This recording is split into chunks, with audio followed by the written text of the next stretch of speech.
Infecções do trato respiratório superior ou infecções respiratórias superiores, infecções respiratórias agudas, são uma causa comum de doença aguda.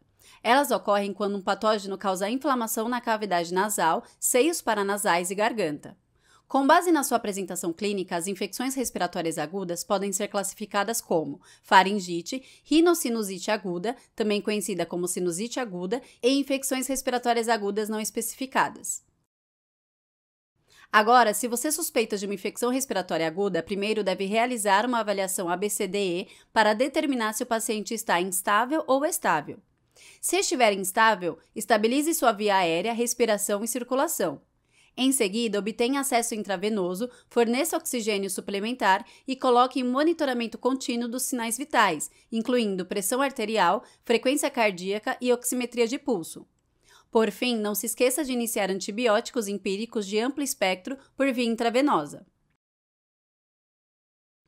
Agora, aqui está um fato importante. Se seu paciente apresentar salivação, inchaço doloroso no pescoço e estridor inspiratório, juntamente com deglutição dolorosa e difícil, você deve suspeitar de epiglotite ou abscesso retrofaríngeo. Essas condições podem ser causadas por Streptococcus pneumoniae ou piógenes, bem como Staphylococcus aureus, e podem rapidamente levar a comprometimento das vias aéreas. Considere também a síndrome de Lemierre, que é uma tromboflebite séptica da veia jugular interna e é causada pelo anaeróbio Fusobacterium necrophorum. Ok, agora que lidamos com pacientes instáveis, vamos voltar à avaliação ABCDE e focar em pacientes estáveis. Se o seu paciente está estável, prossiga com a obtenção de um histórico detalhado e exame físico focado. O histórico comumente revelará sintomas de fadiga, nariz escorrendo e febre. Além disso, o paciente pode relatar dor de garganta, bem como tosse. O exame físico geral revelará uma pessoa com aparência doente.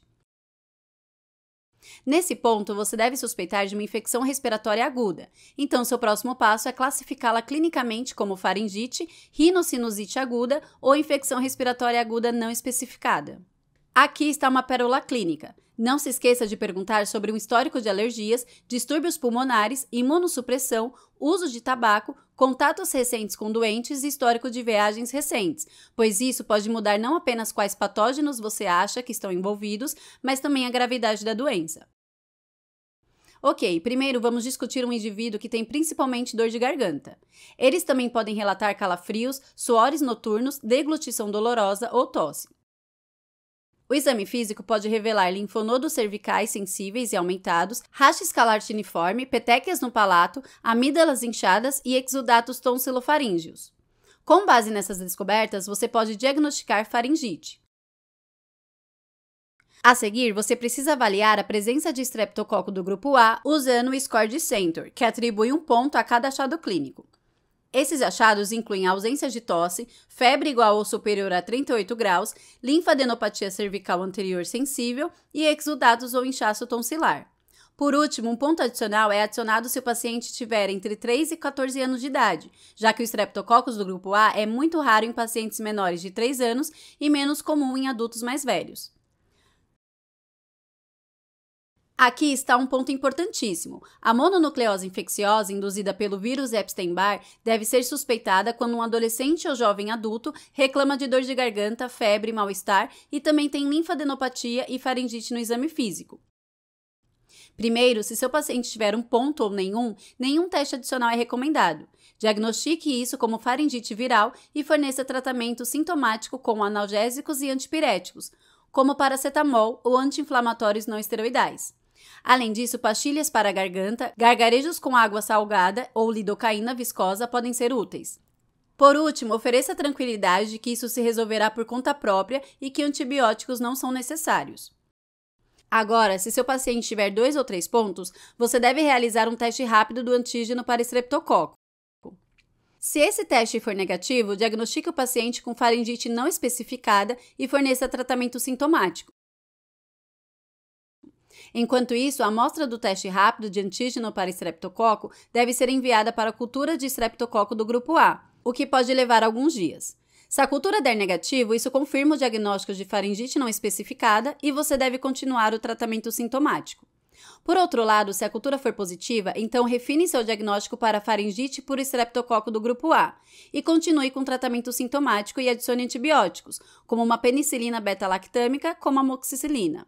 Se o indivíduo for alérgico à penicilina, então considere um macrolídeo, como a azitromicina. Isso tratará a infecção na garganta e previne complicações como abscessos ou febre reumática. Ok, vamos voltar ao teste inicial de antígeno rápido para estreptococo. Agora, se este teste for positivo, então diagnostique faringite por estreptococo do grupo A e trate-a sintomaticamente com penicilina beta-lactâmica, principalmente a amoxicilina. Por último, se seu paciente atender a 4 ou mais pontos, nenhum teste adicional é necessário e você pode diagnosticar clinicamente faringite por estreptococo do grupo A. Novamente, o tratamento consiste no manejo dos sintomas e amoxicilina. O diagnóstico e tratamento oportunos do estreptococo do grupo A são importantes, porque essa infecção pode ter consequências duradouras, incluindo febre reumática. Aqui está um ponto muito importante. A glomerulonefrite pós-estreptocócica pode se desenvolver apesar do tratamento de uma infecção aguda por estreptococo do grupo A. Se isso acontecer, geralmente é de 1 a 2 semanas após a infecção na garganta por estreptococo do grupo A, apresentando características da síndrome nefrítica, como hematúria, oligúria, hipertensão e edema. Embora seja importante lembrar que também pode se apresentar com proteinúria significativa. Agora, vamos voltar e discutir o indivíduo que relata congestão nasal e perda ou ausência do olfato. Também pode haver dor nos dentes superiores, dor ou pressão facial e dor no ouvido, assim como tosse e dor de cabeça. Além disso, o exame físico pode revelar sensibilidade à palpação sobre os seios paranasais, halitose e possível secreção nasal purulenta e membranas timpânicas protuberantes. Com esses achados, você deve diagnosticar rinocinusite aguda. Em seguida, avalie a gravidade da apresentação para ajudar a determinar se trata-se de uma infecção viral ou bacteriana. Há 3 apresentações que devem fazer você pensar em uma infecção bacteriana. A primeira é o início severo dos sintomas, o que significa febre alta superior a 39 graus, mais secreção nasal purulenta ou dor facial por pelo menos 3 dias. A segunda apresentação inclui um paciente com sintomas persistentes sem melhora por 10 dias ou mais. Por último, há o agravamento duplo, que significa que o paciente relata sintomas leves que inicialmente melhoraram, mas depois pioraram agudamente sem outra explicação. Agora, se algum desses estiver presente, diagnostique rinocinusite bacteriana, que é mais comumente causada por Streptococcus pneumoniae, Haemophilus influenza ou Moraxella catarrhalis. O tratamento inclui tratamento sintomático e antibióticos, tipicamente com uma penicilina beta-lactâmica, como a amoxicilina com clavulanato. Se seu paciente tem alergia à penicilina, então considere o antibiótico tetraciclina, como a doxiciclina. Lembre-se de que a rinocinusite bacteriana aguda está associada a complicações como otite média, meningite, osteomielite e abscessos. Agora, aqui está uma pérola clínica. Se seu paciente é imunocomprometido e você está preocupado com rinocinusite, não se esqueça de considerar a sinusite fúngica invasiva causada por mucormicose. Vamos voltar à avaliação da gravidade. Se não houver sinais de gravidade, diagnostique rinocinusite viral e trate sintomaticamente com analgésicos, antipiréticos e irrigação salina intranasal ou corticosteroides intranasais. Você também pode oferecer descongestionantes sistêmicos ou tópicos, mucolíticos ou antihistamínicos.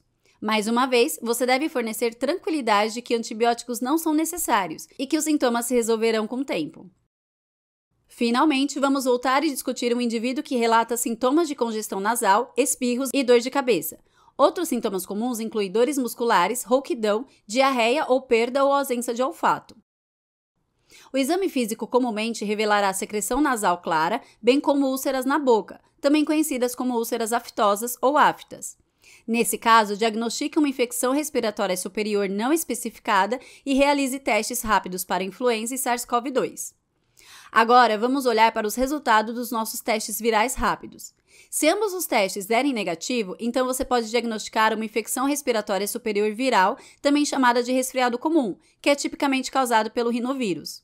Outras causas incluem coronavírus, vírus sincicial respiratório e adenovírus. O tratamento inclui a tranquilidade de que antibióticos não são necessários e que os sintomas devem se resolver por si só. Além disso, o tratamento sintomático com analgésicos, antipiréticos, descongestionantes e antihistamínicos podem proporcionar algum alívio. Por último, aconselhe seu paciente sobre prevenção, como lavagem adequada das mãos, e a necessidade de acompanhamento caso ele piore ou não melhore após 2 semanas. Ok, agora vamos voltar aos nossos testes virais rápidos. Se o teste de influenza for positivo, então diagnostique influenza. O tratamento inclui tranquilidade de que antibióticos não são indicados. Além disso, pacientes com doença grave que exige hospitalização ou alto risco de complicações devem receber a terapia com antiviral inibidor da neuraminidase, como o oseltamivir. O manejo consiste em tratamento sintomático, além de orientações sobre prevenção com lavagem adequada das mãos e vacinação anual contra a influenza e acompanhamento se os sintomas estiverem piorando ou não melhorando. Finalmente, se o teste viral rápido for positivo para SARS-CoV-2, então diagnostique seu paciente com infecção por Covid-19. Nesse caso, o tratamento inclui tranquilidade de que antibióticos não são indicados, enquanto anticorpos monoclonais ou antivirais, como nirmatrelvir e ritonavir, podem ajudar em infecções não graves em certas populações de alto risco. Além disso, não se esqueça do tratamento sintomático, bem como orientações sobre prevenção com lavagem adequada das mãos e vacinação contra a Covid-19, e acompanhamento se eles estiverem piorando ou não melhorando.